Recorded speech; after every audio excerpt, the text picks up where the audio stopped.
특히나 우리 어르신들의 경우 영양학적인 고려뿐만 아니라 걸릴 가능성이 높기 때문에 식사를 드림에 있어서도 각별히 주의를 해야 하는데요. 때문에 어르신들의 경우 영양에 대한 고려뿐만 아니라 식사를 제공하는 방법, 식사 습관에 대한 케어까지 이루어져야 한다는 점 꼭 잊지 마시길 바랍니다.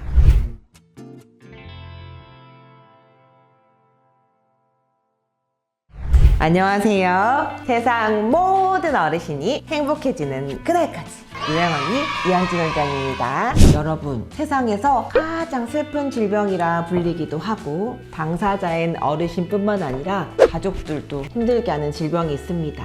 바로 치매인데요. 사실 치매라고 하면 단일 질병으로 생각하시지만 선천적으로 생길 수도 있고요. 노화나 알코올, 뇌혈관 질환 등의 후천적 요인으로 인해 치매가 반길 수도 있습니다.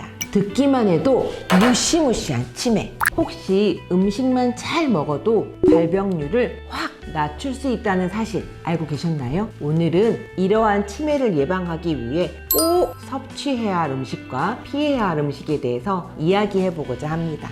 첫 번째 음식은 계란입니다. 계란이 들어있는 레시틴이라는 성분이 뇌세포의 퇴행을 예방하고 신경세포들의 사멸을 방지해 주는데요. 실제로 한 연구 결과에 따르면 계란을 매일 1개 이상 섭취한 사람이 계란을 먹지 않은 사람들에 비해 뇌혈관 질환 발병률이 더 낮았다고 합니다. 두 번째로는 올리브유입니다. 실제로 하버드 연구 결과에서 9만 명을 대상으로 28년간 진행한 연구에서는 올리브유를 매일 하루에 한 티스푼을 꾸준히 섭취하면 치매에 걸릴 위험이 32%나 감소한다고 밝히기도 했는데요. 올리브유에는 불포화 지방산이 많아 뇌세포에 쌓이는 노폐물을 제거해주고 뇌 기능을 활성화하는 데 도움을 준다고 합니다. 세 번째, 등푸른 생선입니다. 고등어나 삼치, 꽁치에는 불포화 지방 중에서도 오메가3가 풍부하게 함유되어 있는데요. 오메가3의 경우 뇌혈류가 원활하도록 하는데 도움을 주기 때문에 치매 예방에 큰 도움을 주는 음식으로 널리 알려져 있습니다. 반면에 치매 예방에 있어서 독이라고 할 수 있는 음식도 있는데요. 먼저 술입니다. 술은 60대부터 나타나는 조기치매의 가장 큰 원인이라고 할 수 있을 정도로 뇌에 안 좋은 영향을 주는데요. 많은 어르신들이 하루에 한 잔 정도는 보약이야, 많이만 먹으면 오히려 몸에 좋아 라고 얘기하시지만 실제 연구 사례를 보면 뇌기능 측면에서는 적당한 음주도 악영향을 미친다고 합니다. 실제 해외 연구 사례를 보면 알코올은 우리 뇌의 해마 크기를 감소시킨다고 해요. 해마는 우리 뇌에서 학습과 기억에 관련된 중요한 역할을 하는데요. 이러한 해마의 크기가 줄어들게 되면 알츠하이머에 걸릴 가능성이 보다 높아진다고 합니다. 두 번째, 버터입니다. 앞서 불포화 지방산이 많은 음식이 치매 예방에 도움이 되는 음식이라고 말씀드렸는데요. 반대로 포화 지방산을 많이 함유하고 있는 음식은 치매 예방에 독이 되는 음식이라고 말씀드릴 수 있습니다. 포화 지방산을 많이 먹게 되면 뇌혈관이나 심장혈관에 동맥경화를 유발해서 뇌경색이나 뇌출혈 등을 유발할 수 있습니다.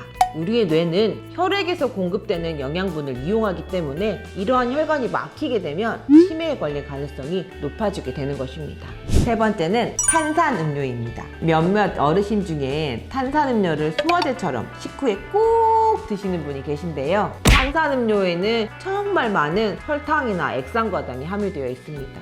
이 당분은 우리 혈관 건강에 가장 좋지 않은 성분이기 때문에 뇌 건강을 위해서는 탄산음료를 마시는 습관을 줄이셔야 합니다.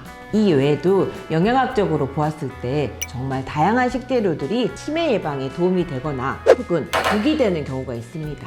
뿐만 아니라 조리법에 따라 영양학적 구조가 달라지거나 어르신에게 좋은 음식이 오히려 해가 되는 음식이 되는 경우가 있어서 실제로 내부의 영양사들은 이 모든 것들을 종합해서 음식을 조리하게 됩니다. 특히나 우리 어르신들의 경우 영양학적인 고려뿐만 아니라 흡임성 폐렴에 걸릴 가능성이 높기 때문에 식사를 드림에 있어서도 각별히 주의를 해야 하는데요. 흡임성 폐렴이란 구강 분비물이나 위에 있는 이물질이 기도로 흡입되면서 폐에 염증을 발생하는 질환을 의미합니다. 어르신들의 경우 노화에 따라 식도와 기도를 열고 닫아주는 기능의 저하로 인해 음식이 기도로 조금씩 넘어가면서 이러한 흡임성 폐렴으로 인한 사망에 이를 수 있습니다. 실제로 지난 2월 한 요양원에서 80대 치매 어르신에게 밥을 급하게 떠넘겨드리다 보니 기도로 음식물이 들어가서 급성 폐렴이 와 어르신이 병원에서 숨진 사례가 있었습니다. 때문에 어르신들의 경우 영양에 대한 고려뿐만 아니라 식사를 제공하는 방법, 식사 습관에 대한 케어까지 이루어져야 한다는 점 꼭 잊지 마시길 바랍니다. 오늘은 치매를 예방하기 위해 꼭 먹어야 할 음식과 피해야 할 음식에 대해 알아보았는데요. 몸에 좋은 음식 알맞은 방법으로 꼭 잘 챙겨 드셔서 몸도 마음도 건강한 노년기를 보내시길 바라겠습니다. 이상 세상 모든 어르신이 행복해지는 그날까지 요양언니 이현진 원장이었습니다. 감사합니다.